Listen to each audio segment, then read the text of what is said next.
The gravity on this station is set to 1.0 grams. I know that sounds like a neutral fact, something unremarkable, the kind of detail that doesn't deserve a second thought. But for me, it is the single most disorienting thing about living here. Back home on Carath 4, the ground pushes back at 1.6 times what this station mimics. Every step I take here feels like I'm about to float away.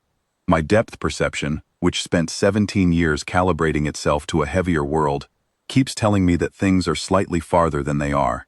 I reach for a cup and my hand gets there too fast.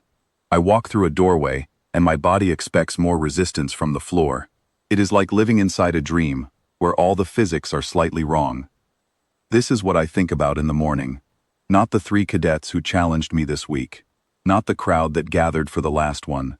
Not the betting pool that, apparently, did not have a single credit placed on me. Just the gravity, and my supplements, and whether the cafeteria will have the high-protein grain dish I like on Tuesdays. I am Specialist Cadet Mara Voss. I am 19 years old. I am from a world that most of the galaxy's databanks classify under the heading Extreme Environment, Sapient Habitation Unconfirmed. That last part always makes me laugh. Unconfirmed. My entire extended family would find that very funny, right up until the moment they went back outside to do the thing they do every single day, which is survive. Carath the 4th is not a gentle place. The gravity I already mentioned. The air carries microscopic fungal particles that, without a daily antitoxin supplement, will cause progressive neural interference within about 3 weeks of exposure. The plant life is not decorative. Most of it has some mechanism for discouraging contact, ranging from chemical burns to physical impalement. The megafauna, the large animals, are not afraid of humans. They were never afraid of humans. We are not at the top of the food chain on Carath 4. We are somewhere in the middle, and we stay there through a combination of intelligence, stubbornness, and the kind of physical conditioning that comes from a lifetime of the environment trying, very sincerely, to end you. I did not know any of this was unusual until I was about 12 years old and got access to an off-world educational archive. I read about other planets. I read about species who had domesticated their environments, whose biggest daily physical challenge was walking up a flight of stairs, whose children grew up without learning which plants not to touch, and which sounds meant something large was nearby. I remember sitting with that archive for a long time, reading and rereading, and thinking, oh, I see, they live differently. I do not say any of this to complain, I say it because it is relevant. It is relevant to everything that happened this week, and to why I find the whole situation more exhausting than impressive. The Veth Concord Military Academy accepts cadets from 43 member worlds. I am one of 6 humans currently enrolled. The academy is prestigious. The training is serious. The cadets come from species with long military traditions, species who have been sending their young people here for generations, species who have a certain idea of what a warrior looks like and what a warrior does not look like. Humans, apparently, do not look like warriors. I understand why. We are not large, we are not armored. We do not have natural weapons in the visible sense. No claws, no venom, no reinforced skeletal structure that an outside observer can point to and say, yes, clearly, that is a dangerous creature. We smile a lot. We say sorry when we bump into someone in the corridor. We bring food to share. We make small talk. We ask questions about other people's home cultures, with what I am told is an unsettling level of genuine interest. So yes, I understand why Cadet Verath looked at me on the 3rd day and saw prey. Verath is Kethsi, 6 limbs, built low to the ground, with the kind of musculature that makes evolutionary sense for a species that hunted by rushing from concealment. He is fast. He is genuinely fast, and I want to be clear about that, because what happened was not about him being slow or careless or incompetent. He is a skilled cadet from a species with an excellent combat tradition. He looked at me, sized me up, and made a perfectly reasonable assessment based on available information. The available information was simply incomplete. He cornered me after physical theory class with 3 of his friends watching. He said some things that I did not take personally, because I have found that taking things personally is a significant waste of energy. Then he suggested, in the way that is technically framed as an invitation, but is functionally a demand, that we stepped to the practice space just around the corner. I said yes. I picked up my bag. I followed him. What he expected, I think, was for me to back away when he came in low. Every prey-type creature in his evolutionary experience backs away from that approach. It is the correct response if you are trying to avoid getting caught. I did not back away. I stepped toward him, inside his reach, which is not a thing prey animals do, and I applied pressure to the joint of his leading limb in a way that his body's geometry did not allow him to counter from that position. He went down. The whole exchange took approximately 4 seconds. His friend's recording devices were still coming up when it was over. I stepped over him. I asked if there was a medic on this level. Not for me. For him. Because his elbow had met the mat at an angle I wanted a professional to check. Then I left to get lunch. I want to be very clear. I was not angry. I was not showing off. I was not making a point. I simply responded to a physical situation the way 17 years of living on Carath 4 had trained me to respond to physical situations. Efficiently, with the minimum force required, and with an exit plan ready before the situation began. The second challenge came 4 days later. Cadet Dreshai, Orin species, long-bodied and built for endurance in a way that I genuinely respect. The Orin have a remarkable pain tolerance. They are built to outlast. Dreshai had watched what happened with Verath, processed it, and arrived at the conclusion that I had gotten lucky with a technique, and that a contest of sustained physical effort would produce a different result. He was not wrong to think this. It is a logical assessment. The problem is the data it was based on. Orin baseline muscle density is approximately 1.1 times the galactic standard. My muscle density is approximately 1.8 times that same standard, because Carath 4 of gravity does not give you a choice about the matter. You lift your own body against 1.6 grams every day for 19 years, or your body stops doing what you need it to do.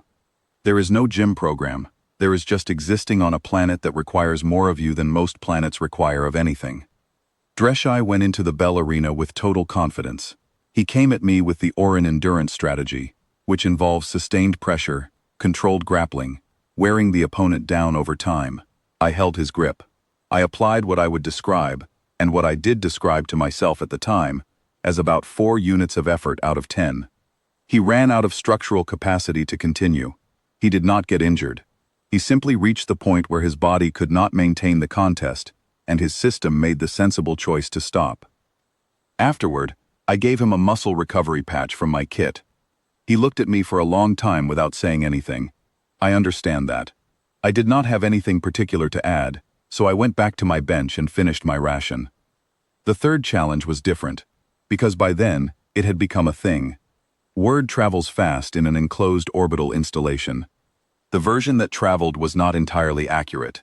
There were details missing, details added, interpretations layered on top of interpretations, until what had been 2 fairly quiet events became something that cadets were discussing over meals and in corridors and, apparently, through at least one informal betting channel.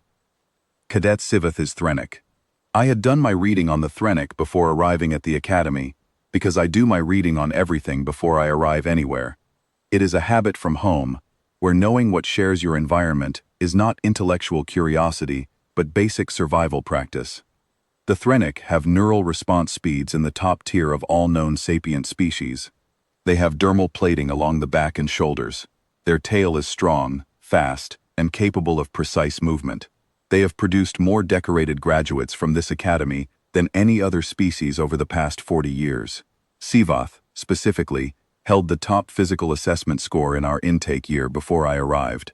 He challenged me formally, in front of witnesses, in the main Bell Arena. 60 cadets came to watch. 2 instructors appeared, technically off-duty, positioned where they could see everything. A third instructor arrived a few minutes later, and also became suddenly very interested in the maintenance panel near the entrance. I was thinking about my anti-toxin supplement. I had taken it, but I was doing the mental check I do every morning, running back through the routine, confirming the sequence. Supplement, water, the stretching that my muscles require, because at 1.0 grams, they are not being asked to work properly, and they get ideas. I had done all of it. I was fine. Siveth is good. I want to say that before anything else. The way he moved into the space was controlled and intelligent. His opening sequence was designed to draw a response to his tail movement, so his primary limbs could work from the outside. It is a well-designed approach. Against most opponents, it works. The thing is, and I mean this without any disrespect to Sivath, because this is not about him specifically, the threat speed I grew up responding to is faster. The mycofauna on Karath 4, the medium-sized predators, operate at reflex speeds that would place them comfortably above threnic neural baselines. I am not saying this to diminish him. I am saying it because it is simply the frame of reference I carry. When you have spent years registering and responding to threats moving faster than what I was looking at in that arena, the tail movement registered to me the way a slow throw registers to someone who has spent years catching fast ones. I did not ignore it on purpose. It simply did not command my attention the way Sivath expected it to. I stepped through. I found the angle at his cervical joint that made continuing inadvisable.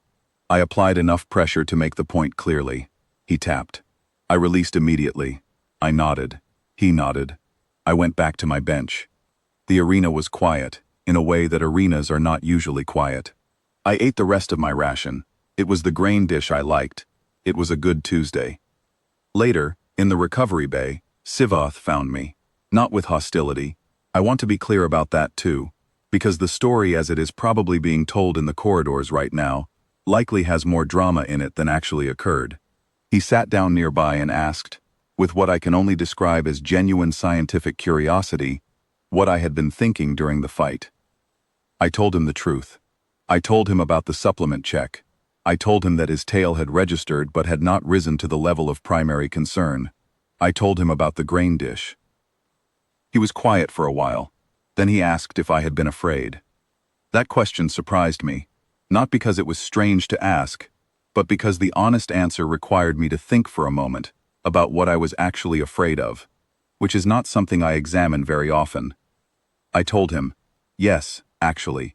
Every morning when I wake up on this station and remember I am in 1.0 G, I am afraid. Not of anything specific.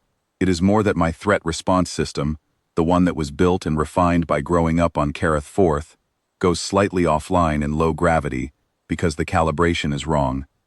My depth perception gives me bad information. My sense of what is coming, the instinct that processes the environment and flags what needs attention, runs quieter here, because nothing in this environment matches the intensity it was built to handle, and a quieter threat response system, for someone from my world, feels like a vulnerability. It feels like the moment before something goes wrong. Combat does not frighten me. I was never frightened during any of those 3 fights, but waking up in 1.0 G on a station with air that requires no supplementation and corridors where nothing is trying to reach me, that, genuinely, gives me a small daily feeling of unease, because the quiet is not something I trust yet. Sivath thought about this for a long time. Then he said, that was one of the strangest and most honest things a cadet had ever said to him. I thanked him. He asked if we could train together sometime, properly, with mutual intent to actually learn. I said yes. That seemed like a reasonable use of time. I have coursework due by the end of the week. Tactical systems theory, and a written assessment on multi-species unit coordination. I am not especially worried about either of them. I am a little worried about the cafeteria schedule. The grain dish is only confirmed for Tuesdays, and I have not yet determined the pattern for the rest of the week. I am not a remarkable human. I want to be very direct about that. Back on Karath 4th, I know at least 4 people who could do everything I did in those 3 fights faster, under worse conditions, without the mild advantage of having slept properly the night before. I am median. I am baseline. I am what happens when a species spends enough generations in an environment that does not allow for anything less. The Academy thinks humans are soft. They see the manners and the smiling and the sharing of food, and they read softness into it. I understand the confusion. But softness and gentleness are not the same thing, and neither of them has anything to do with what a body is capable of when it has to be. I have said sorry to 3 cadets this week for bumping into them in the corridor. I meant it every time.